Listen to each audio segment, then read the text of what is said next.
Thank you so much for coming and for all of your patience and for eating this beautiful food by Charcuterie to Go. I really appreciate all of you kind of putting a dent in that. I am Stacy Thompson. I am the Guardhouse Museum Director, and I also oversee our Museum Studies Certificate program here at Augusta University. I want to start out by thanking Pamplin College because the museum would not be possible without Pamplin College. Dr. Kim Davies has been a wonderful support and dean of Pamplin for this museum. We opened it after a few years of it being closed last October. And so we've been working really hard to get it back open, and we've started offering guided tours of not only the museum, but the history walk and the historic Somerville campus. So we're really excited about telling those stories of the history of Augusta University and also the history of the Augusta Arsenal and our historic neighborhoods of Sandhills and Somerville. Those are really our focus for our museum. I wanted to thank our kind of staff, as you will, of our museum. So we have Dan Shiner, who you just saw up here. He is our student museum technician, and he has been wonderful. And then Morgan Hayes, which she's right here. She helps with everything communication. She is amazing, from Pamplin College.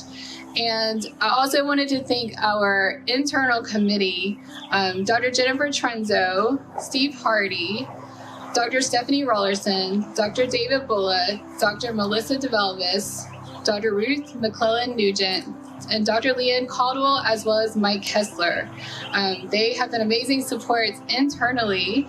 We also have this amazing community committee that meets every first Friday after our donuts event. And if you don't know about our donuts event, we have flyers over there.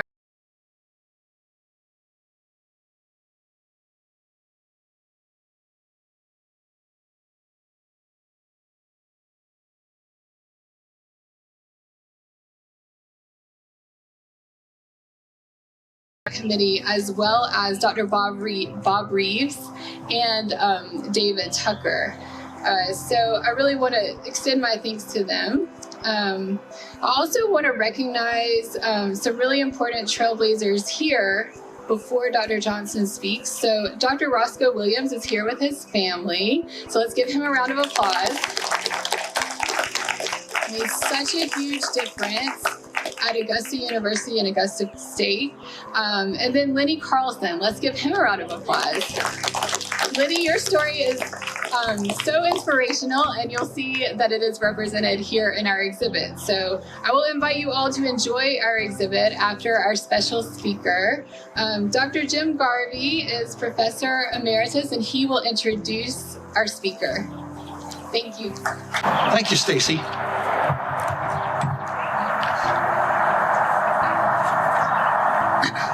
Lillie Johnson, 1967 valedictorian of T.W. Josie High School, was my colleague in the department of what was then Languages, Literature, and Communications from 1981 to 1992. And then she was my boss in the same department as chair of that department until her retirement in 2013. All of us in that department adored Lillie. We knew that she was a summa cum laude graduate of the department in 1971, that she was one of the first Black students to attend Augusta College. But Lillie rarely talked about that. She taught her classes, she led her department, and we adored her because she was a lioness, fierce in her protection of us, eloquent and passionate in her advocacy for literature, the humanities, and for language, spoken and written. And that was no small enterprise. Under her leadership, the department grew to something like 65 full-time and part-time faculty. And it was a three-headed department, which made it all the more difficult. It was made up of English, both composition and literature, foreign languages, and communications. And those three heads did not always get along. But we all trusted Lillie, and that's what held us together. She listened to all of her constituents, and when she made a tough decision, we knew it was the best for all of us. She loved us. She loved her job, and in our department gatherings, her belly laugh filled the space and let you know that everything was good. Everything was going to be all right. Well, Lillie has received numerous academic and professional honors over the years, and since retirement, she served as secretary and board president of the Augusta African American Historical Society. But forget all of that. Now she's a grandma. And her 3-year-old granddaughter, also named Lillie, and that's not a coincidence, is coming for a visit from Colorado next week. I am guessing Big Lillie is pretty eager to get ready for Little Lillie. So I'll quit now and let Lillie tell her story. It is 1967. I'm 17 years old and soon to be 18, and a graduating senior at T.W. Josie High School in the city of Augusta. Josie seniors and their parents have gathered in the school's library to meet an official from Augusta College. This is a recruiter and admissions officer. I know that it's important to my parents that the Southern Association of Colleges and Schools has already accredited Augusta College as a senior college. The recruiter begins talking a lot about admissions requirements and the challenges to success upon enrollment. He and my father argued, with my father insisting that Augusta State is a state-supported college and open to these students. After all, only the best students have showed up to hear about Augusta College. These parents and students know that more than a decade after Brown versus Board of Education of Topeka, Richmond County schools still have not integrated. Later, at home, my parents and I really do not spend a lot of time talking about the discouraging college recruitment officer. I graduated from high school that June, valedictorian of my class of 200 students, and in September, I showed up on the campus of Augusta State College for fall registration.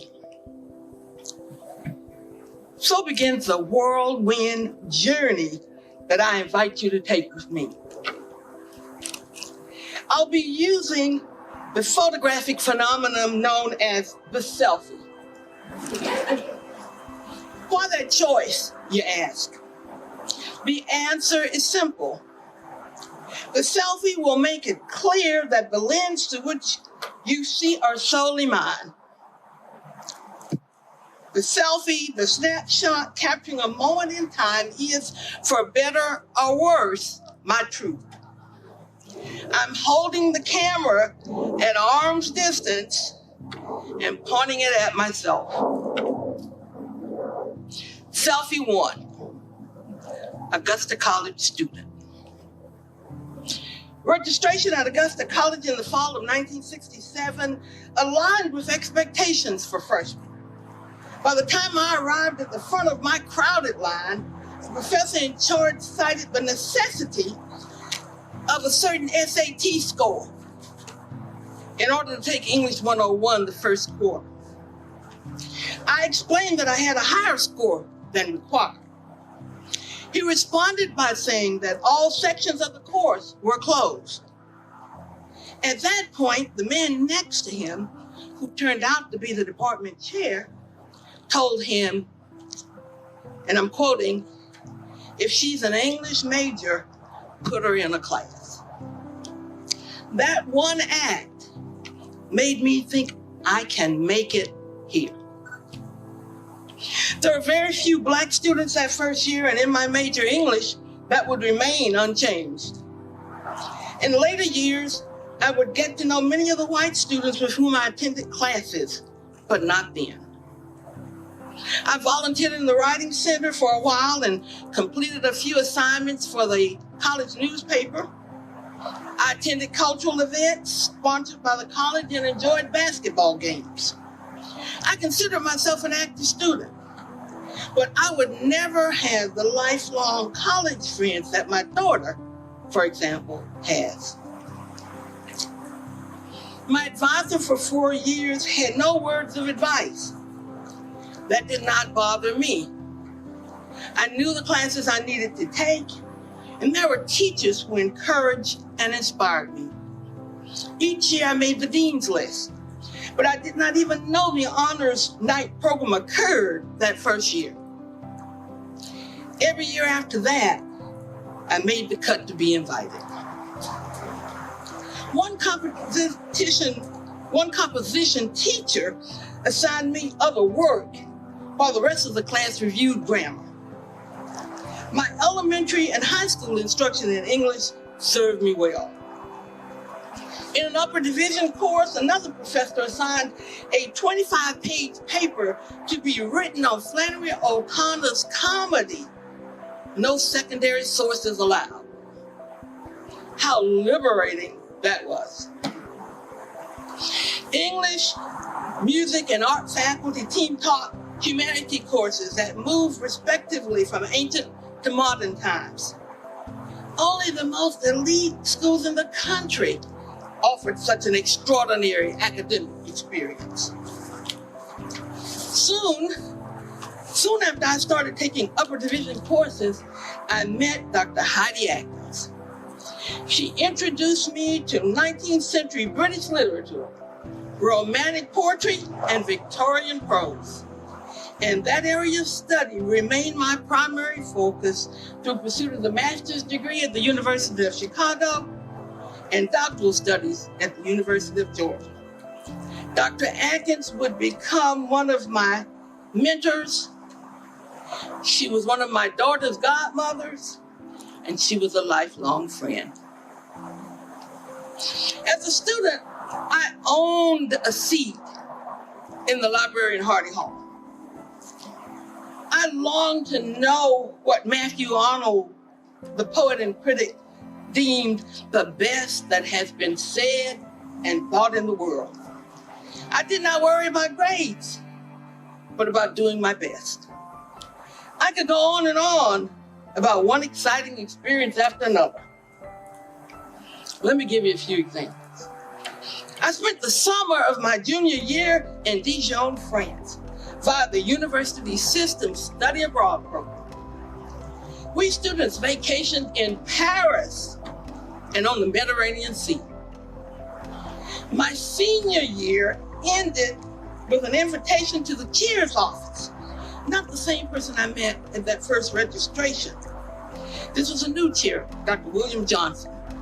He summoned me to explain that I would graduate summa cum laude, and that I was being asked to deliver the valedictory address at a special program on campus.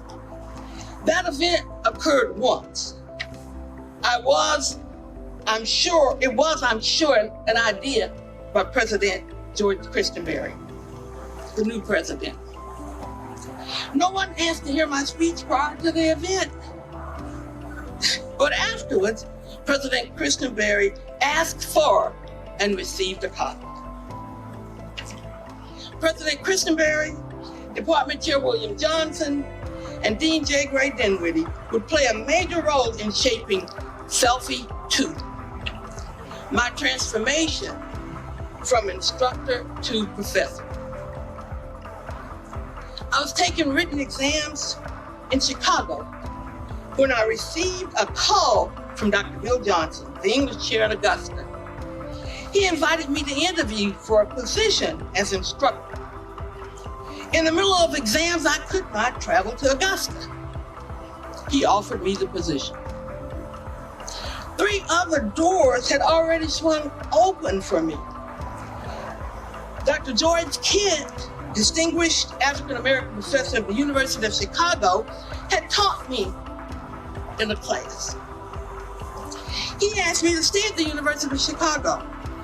He assured me that I would receive funding and could pursue doctoral stories in any field I chose.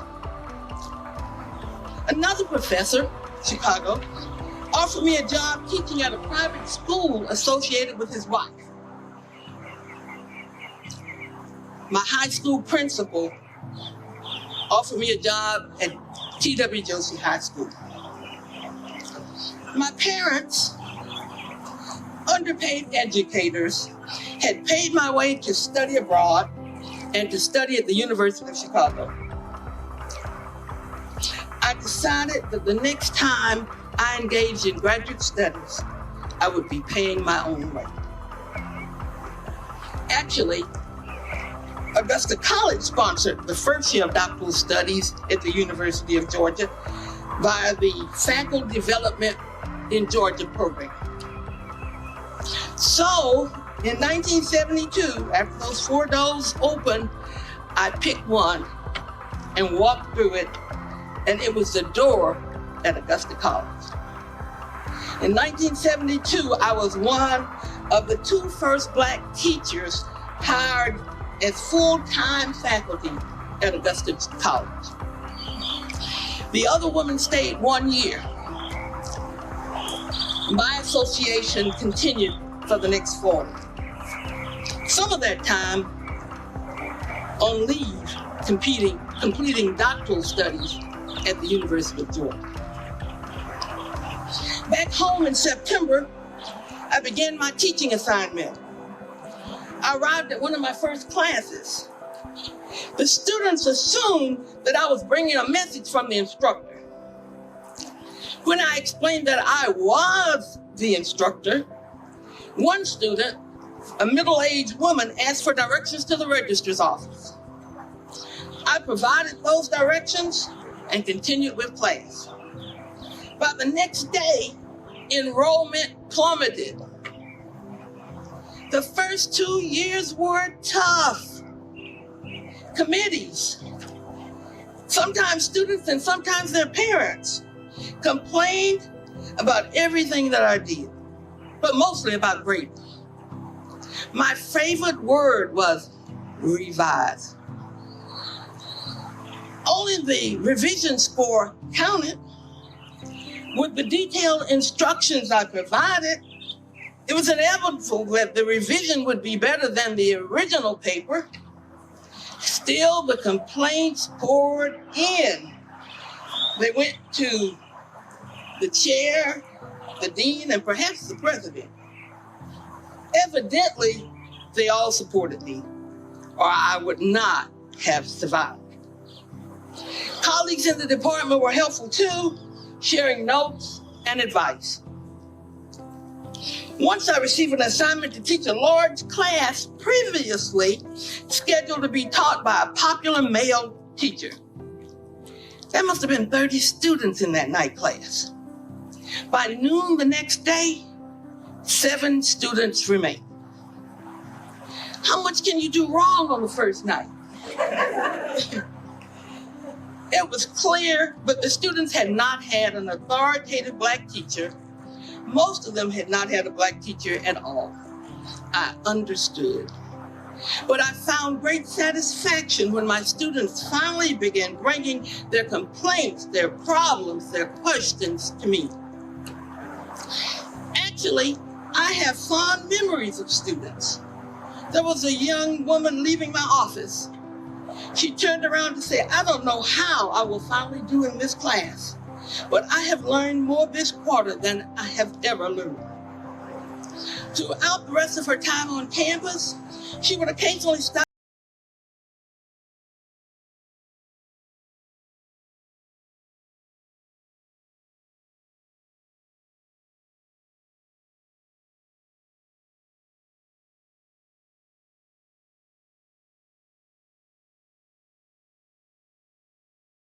of his father's very successful business in Augusta. He talked about all the luxuries he enjoyed because of that work. But he also wrote about his willingness to give up all of the benefits for more time with his dad. 10 years after retirement, I still run into students who share their stories, the remembered course, and the successes after college. Selfie 3, the department chair. The chair who hired me stepped down. The faculty member who replaced him would step down too. So in 1993, Dean Elizabeth House met with faculty in the department for recommendations. Upon my arrival, she said that my name had come up. I shared my recommendation and left. When she later called for me to come back to her office, I talked with my husband. We had a toddler, and my husband's mother was ill and staying with us. Wonderful woman. Still, the only words my husband ever knew were these: "You can do it." Or, if addressing someone else, "Lillie can do it." I agreed with the dean that I would serve as chair for 2 years, and then a national search would be conducted. I won the position in a national search. The job of chair would have been impossible without the support of President William Bloodworth, Dean Elizabeth House, and the faculty and staff in the department. A large multidisciplinary unit, Department House, languages, literature, English, Spanish, French, German, occasionally Latin, and for many years communication, which included speech and film. By the way, some of those sections of English and Spanish had graduate level components that we offered in conjunction with the College of Education. Many faculty in the department had special additional academic ventures, humanities, study abroad for the university system of Georgia, and the campus-wide honors program. Over the years, I had extraordinary support from 4 assistant associate chairs. Now let me give you 2 snapshots. I get a call from the director of the statewide Regents exam, a reading and writing test which students for many years had to pass in order to graduate. He says, "Lillie, do you know how good your faculty are?" I answered, "Yes," but explained that I suspected that other people did not know. He said, "That is about to change." The system had discovered that minority students at Augusta State were passing the Regents exam at the same rate as minority students at Georgia Tech. The system had investigated. What were we doing? They looked at admissions. They looked at all, we pretty much had open admissions. They looked at everything they could find, and so he called me. He asked me to write something explaining what we did. It was simple. Students learn to write by writing and receiving useful feedback. We had a strong writing program to which our faculty committed. The press showed up. Briefly, administrators who had taught nothing appeared on camera. And I will let you guess how much the story about our being at the same level as Georgia Tech students, how much press it got. I'm gonna let you guess that. Being an academic chair is not easy. Leader, manager, evaluator, supporter, and scholar, and the list goes on. Administrative and academic goals sometimes differ. There are public and private demands. Booker T. Washington once said, there are two ways of exerting one's strength. One is pushing down, the other is pulling up. One has to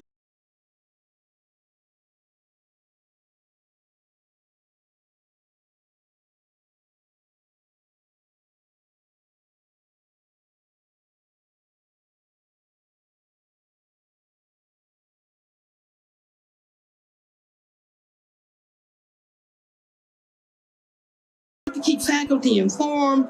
They work equally hard to support our mission to enhance educational opportunities for students. I'm going to give you another case. The Georgia Tech thing was one. Here's another case. After communications became a separate unit, the new dean, not Dr. House, decided to move creative writing from English to communications. I prepared to present the academic case against that. But my tenured faculty said, no, we have this, Lillie. And they did. Creative writing remains to this day in the department where it academically belongs. Lillie, the 18-year-old, did not know it, but she loved a worthwhile challenge. Doors magically opened. She walked through unafraid and worked tirelessly to succeed. She did so with help from the smart, hardworking, generous, compassionate people in her unit and across campus. I did not need a lot of praise, but if told I could not do something worthwhile, the game was on. I could tell more of the stories, show more snapshots, including support from faculty across the disciplines. I see some of them out there today. But I think I said enough, pictured enough to let you see my relationship with Augusta University. Collegial friendships continue, will persist for our lifetimes. The honors bestowed upon me remain too numerous to mention. One I will mention. Named in my honor upon my retirement, there's a scholarship in English and world languages. It's for good students who need financial assistance. No greater gift could have been given to me. How the department leadership accomplished that feat, I do not know. You have to endow those things before you can start giving scholarships. I wanted to do it for some of the people who worked with me for a long time. It's a difficult thing to do, and it's done, it's there. I began talking about my father. Alice Walker had some lines that I want to say because of my mother. I went in search of my mother's garden and found my own. My parents were crazy in love with their children. They used to come to graduation to see me walk. This is not when I was a student. This is long after I had become a faculty member. I should think, do they know somebody graduating? They came, I finally figured it out, they came to see me walk. My favorite poem about teaching is one that I cited often to the faculty, almost after the end of every meeting. It's by William Wordsworth, and it's called The Prelude. It's a long autobiographical poem which he published only after he died posthumously. He published it. It's called The Prelude. It goes this way. What we have loved, others will love, and we will teach them how the mind of man becomes 1,000 times more beautiful than the earth on which he dwells. I didn't give you a title for my little talk. This is it. The University and I. Subtitle, A Love Story. Thank you.